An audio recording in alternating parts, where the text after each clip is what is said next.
Ancient Egyptian hieroglyphics, जिन्हें गॉसफोर्ड glyphs भी नाम दिया गया है, इन्हें ऑस्ट्रेलिया के न्यू साउथ वेल्स स्टेट में पाया गया है, जहां पर कैरियोंग नाम की लोकेलिटी है। ये न्यू साउथ वेल्स के सेंट्रल कोस्ट इलाके में पड़ती है। ये हायरोग्लिफ्स करीब 300 के ग्रुप में बनी हुई हैं, जो प्राचीन इजिप्ट के वासियों के हाथों बनाई गई लगती हैं। इन्हीं की वजह से ऑस्ट्रेलिया और इजिप्ट के बीच प्राचीन समय का संबंध माना जा रहा है और लोगों का मानना है कि इन्हें 5000 साल पहले बनाया गया था, जो इजिप्ट वासियों ने इस जगह पर पहुंच के इन्हें बनाया था। जैसा कि सब जानते हैं कि इजिप्शियन सिविलाइजेशन काफ़ी एडवांस थी और उनके पास कई आधुनिक पानी के जहाज़ भी थे, जिनसे हो सकता है कि वो लोग इस जगह पर सफ़र करके पहुंच गए हों। हालांकि इस बात को बहुत से लोग अफवाह मानकर इसका खंडन भी कर रहे हैं, इसीलिए इन गॉसफोर्ड ग्लिफ्स के लिए मिली जुली बातें सामने आ रही हैं।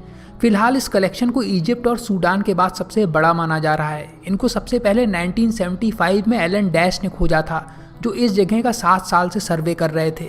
लेकिन इनको एक अफवाह इसलिए माना जा रहा है क्योंकि इनको बनाने का तरीका इजिप्शियन से अलग है, इसीलिए इन्हें सन 1920 का माना जा रहा है, जब तूतनखामुन के टूम्ब को खोज निकाला गया था और लोगों का एंशियंट इजिप्ट के बारे में इंटरेस्ट काफ़ी उस समय बढ़ गया था। इसीलिए शायद इन्हें ऑस्ट्रेलियन सैनिकों ने उस दौरान बनाया था जो यहाँ से गुजर रहे थे। Pyramid in the ocean. इस पिरामिड को सन 1788 में royal naval lieutenant Henry ball ने सबसे पहली बार देखा था। उसके बाद से इसका नाम बॉल्स पिरामिड रखा गया, जो पैसिफिक ओशन से 2000 फीट ऊंचा निकला हुआ है।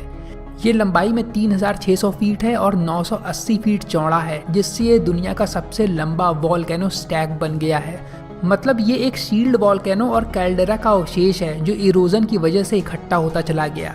ये Lord how island marine park का हिस्सा है, जिसे यूनेस्को ने वर्ल्ड हेरिटेज साइट में शामिल कर लिया है। यहाँ पर ज़्यादा विजिटर्स नहीं आ पाते हैं क्योंकि ये काफ़ी अलग थलग और सुनसान इलाके में है, पर यहाँ पर स्कूबा डाइविंग, स्पोर्ट फिशिंग और क्लाइंबिंग कुछ लोग करते हैं। ये डूब चुके जीलैंडिया नाम के कॉन्टिनेंट के बचे हुए हिस्सों में से एक है, जो कॉन्टिनेंट आज से 3 से 5 करोड़ साल पहले इंडिया से दुगना बड़ा था, पर बाद में वो डूब गया।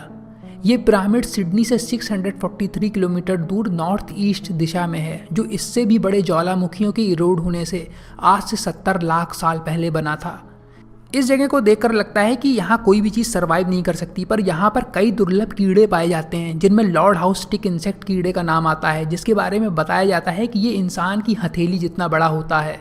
हालांकि उन्हें पिछले 70 सालों से देखा नहीं गया है। हो सकता है उन्हें चूहों ने खाकर विलुप्त कर दिया हो। ये दुनिया के सबसे बड़े कीड़े हैं जो उड़ नहीं सकते। इनके अलावा बैटफिश नाम के कीड़े भी यहाँ पाए जाते हैं। शैतान के पत्थर। ये पत्थर पूरी दुनिया में प्रसिद्ध हैं, जो ऑस्ट्रेलिया के वीरान पड़े क्षेत्र में पाए गए हैं। ये प्राकृतिक अजूबों में से एक हैं, जो उलुरू चट्टान से ज़्यादा दूर नहीं है।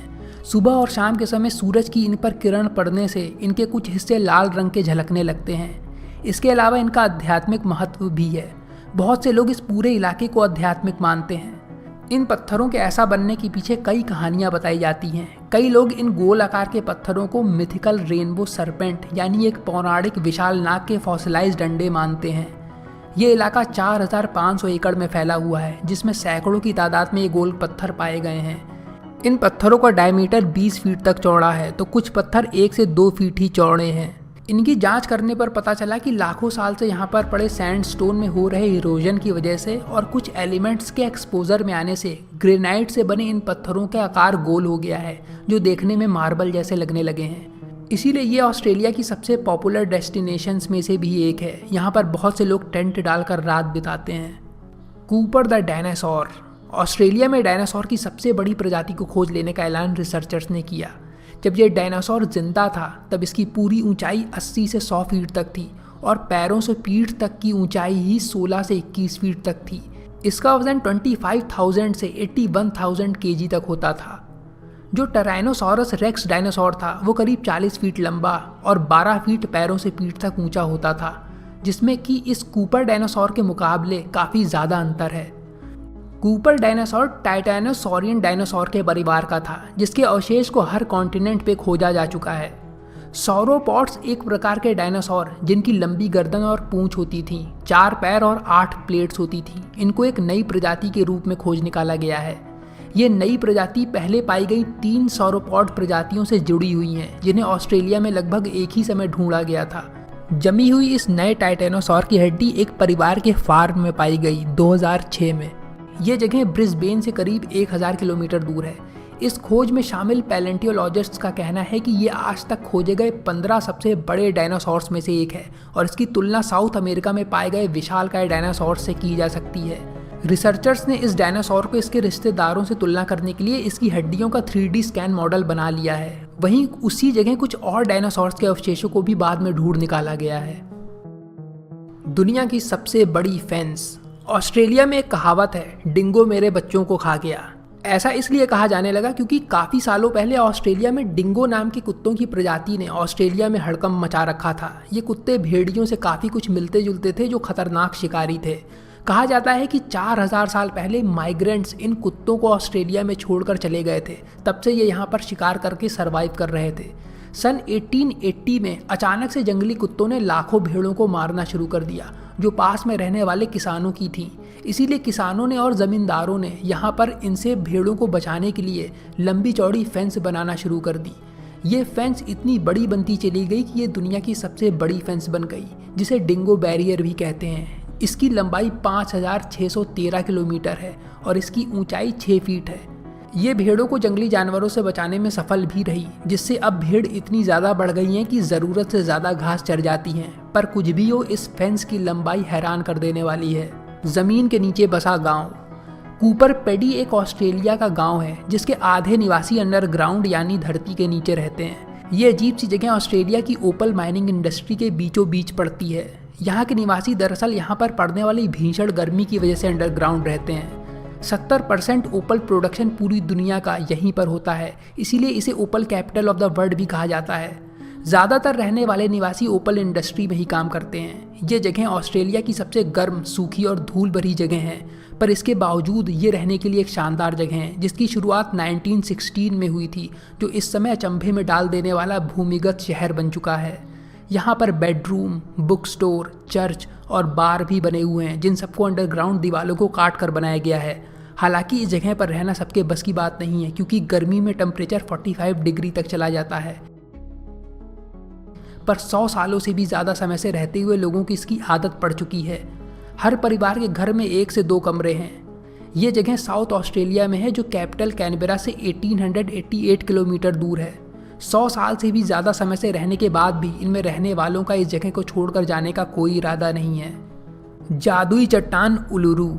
उलुरू नाम की यह चट्टान ऑस्ट्रेलिया के साथ दुनिया के प्राकृतिक अजूबों में आती है जो 60 करोड़ साल पुरानी है, जितना कि ऑस्ट्रेलियन कॉन्टिनेंट खुद पुराना है। इसे यूनेस्को ने 1987 में वर्ल्ड हेरिटेज साइट में शामिल कर लिया था। लोकल्स इस जगह को जादुई और पवित्र जगह मानते हैं जो अपना संबंध इससे 30,000 साल पुराना मानते हैं। ये रहस्यमयी चट्टान 1135 फीट ऊंची है और 3.2 किलोमीटर लंबी है। सबसे हैरान करने वाली बात है इस चट्टान का ये आकार, जो ऐसी जगह पर बना हुआ है जो इलाका पूरी तरह से फ्लैट है यानी समतल है।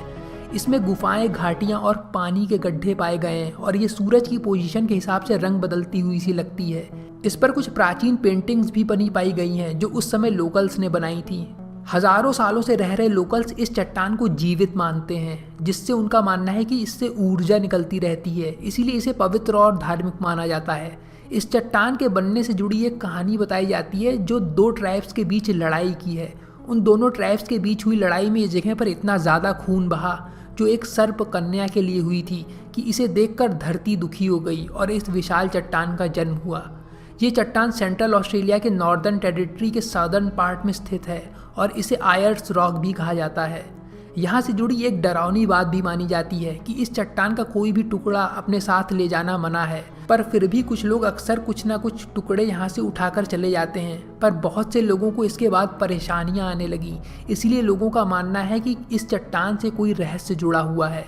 जो कंपनी इस जगह पर टूर्स करवाती है उन्हें लगभग हर दिन माफ़ी मांगने वाली चिट्ठियाँ आती रहती हैं। जो लोग इस इलाके से पत्थर उठाकर अपने घर ले गए थे उनकी।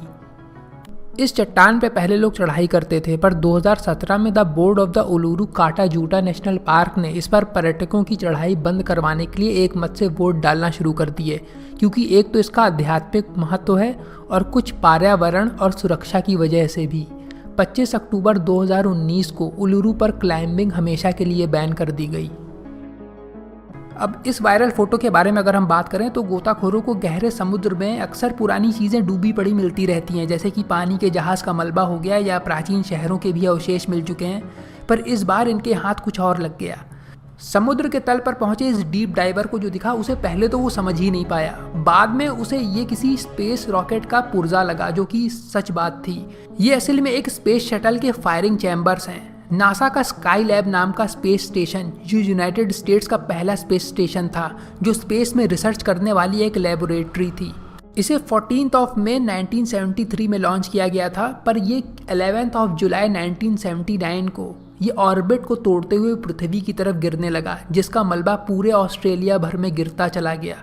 ये स्टेशन 9 मंजिल ऊंचा था और करीब 80 टन वजनी था, जो ऊपर के वातावरण में टुकड़ों में बट गया, जो धरती की तरफ किसी टूटे हुए उल्का पिंड की रफ्तार से गिर रहा था। स्पेस स्टेशन के इस टुकड़े के बारे में अब ये लोग नहीं डिसाइड कर पा रहे हैं कि इसे पानी में ही पड़ा रहने दिया जाए या इसे निकाल कर म्यूजियम में रखा जाए प्रदर्शनी के लिए।